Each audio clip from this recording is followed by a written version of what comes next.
I've always been a believer in the struggles men have in their minds, and I've always spoke about it, and I've suffered with them myself. And this is one of the things when I say like depression isn't real, people say, oh, you don't understand. Let me counter that argument by saying, I understand very well. Me convincing myself and me deciding that depression isn't real is how I prevent myself from ever feeling depressed. And I've only constructed that mental model because I've been in situations in my life where I felt depressed. I'm not saying depression isn't real because I've never felt depressed. I'm saying depression isn't real because I've been very depressed. That people don't understand where my mindset comes from. I understand struggle and mental health and all these things. And yeah, jail was another chance to certainly touch on them, because in jail, in real life, when you have my kind of resource, you can distract yourself very easily. If you're sitting around and feel a bit mopey, if I'm sitting here and I'm a bit like, I can literally make a phone call and in 45 minutes be in the air on my way to anywhere on the planet with whoever I want to do anything I want. So you can distract yourself. I'm not saying it fixes all mental health, but it distracts you. Whereas in jail, you are stuck alone with your thoughts. And it was certainly a test of my mental resolve. And I would say that I passed. I did well. There was never a day where I broke down. There was never a day where I couldn't handle it. There was never a day where I was, I wasn't polite to the staff. I was very nice to everybody. There was never a day I couldn't hack it. It was certainly a test. And also, Tristan said this. I don't want to take his words, but he's true. You go through life telling everyone you're the baddest motherfucker there is. Sooner or later, someone's going to test you. You walk in the pub and you say, I'm the hardest man there is. Sooner or later, someone's going to fight you. Sooner or later. And life's like that. You want to be the top G and you want to go through life and say, I'm the top G. Then God's going to say, well, we're going to see if you deserve to call yourself the top G or not. We're going to put you in a Romanian jail cell. And we're going to leave you there to rot. You're not going to know how long you're in there for. And the biggest mindfuck is I thought I was going to be in there for years. I had no idea. Everyone's telling me years. I thought I was going to be in there for years. So maybe God was just seeing, he was watching me and he was having a look and saying, you want to call yourself top G? Let's see. And I like to think I passed that test. So it is what it is. But yeah, I agree with you. In terms of mental struggles, yeah, they exist for all men. And I also think that's one of the reasons I'm so large. I talk about those things a lot. I talk about those things a lot with men and I help men with them. And I try and say to men overall that life as a man is pretty shit. And you're going to feel shit for a pretty large percentage of the time. But you're only going to ever escape that if you just perform regardless. You have to perform when you feel bad.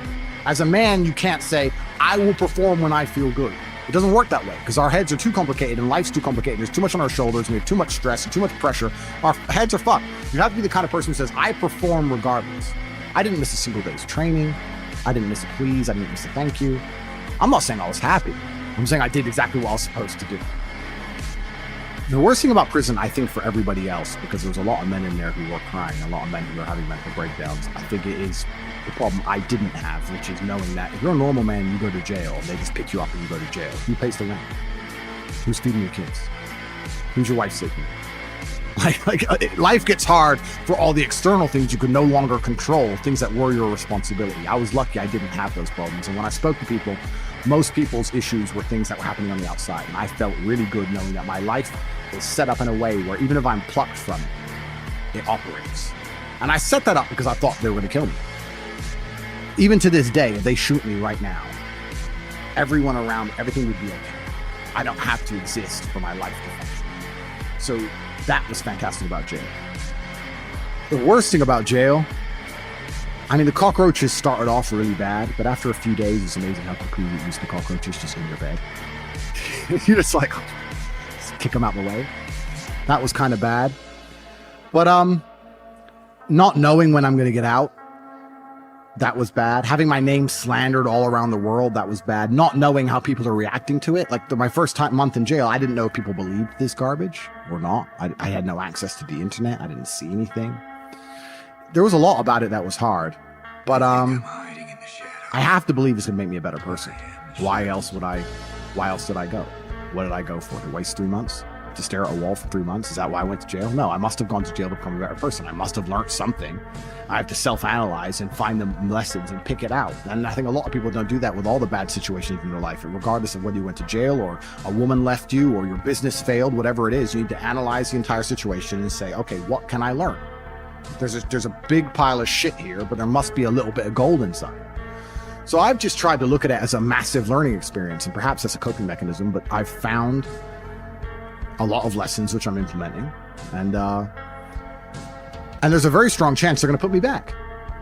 Not because I'm guilty, because I haven't done anything wrong, but because I'm currently in the middle of a judicial system. I'm in the judicial system of a country. I don't truly understand the language. I don't understand the judicial system. I don't understand the charges against me. I don't understand how any of this can be legal. I don't understand where it's come from. I don't understand the evidence they believe they have. And here I am stuck in this process, and who knows how it's going to end. There are moments in your life that you feel overwhelmed by life, by people, by your own circumstances, by struggles. We all get knocked down in every aspect of life. Life has a way of humbling you. Life will make you shut up. Life will mute you. You're gonna feel awkward and stupid and dumb sometimes. At times you won't want to come out the house. At times you'll be feeling bad and don't know why. What's wrong? I don't know. Just leave me alone. You will cry. You're gonna fail, and you're gonna be in your head. You're gonna be saying, I'm not good enough. But it's okay. It goes with the territory. It's a part of the deal. The real challenge of growth comes when you get knocked down. You got to get messed up sometime. You got to get dirty. You got to get your feelings hurt. You got to get disappointed. You're going to ask somebody for some money. He going to tell you no. That's just dirt. How you handle it, that's where the growth takes place. You want to take responsibility for your life. I got me here, I can get me out of this. If somebody came and knocked you down, there ain't nothing you can do about it. But if I come back a week later and you're still on the ground, we got a problem. You can decide that you're going to change, that you're not going to be a wimp. The way you were born, what happened to you is not your fault, but doggone it, you still on the ground after 20 years? See, you get tripped out because you got dirt on you. But you need dirt on you to develop. If you get knocked down, there's nothing you can do about it. But getting back up has every single thing to do with you. Don't you give up on your dream. Don't you do it. Don't you do it. Don't you do it. See, you get mad when haters come your way. You get mad because you get a setback. You get mad because they talking about you. That's dirt. You are not the only person that's been through a divorce, boo. Get over it. You're not the first one they let go of. You won't be the last one. The question is, what you gonna do about it? I'm not going to be a volunteer victim. You can decide that you're going to stand up to life.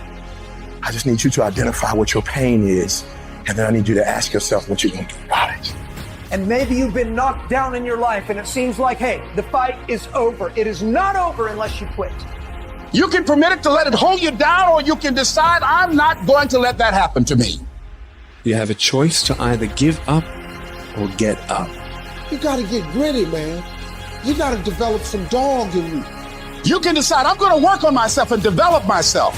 I'm going to empower me. You have to learn to turn and look at every obstacle as an opportunity. I will not give up. Every time I get knocked down, I will get back up and I will succeed. I love myself enough not to be trapped in the same doggone spot for the rest of my life. No pain, no gain.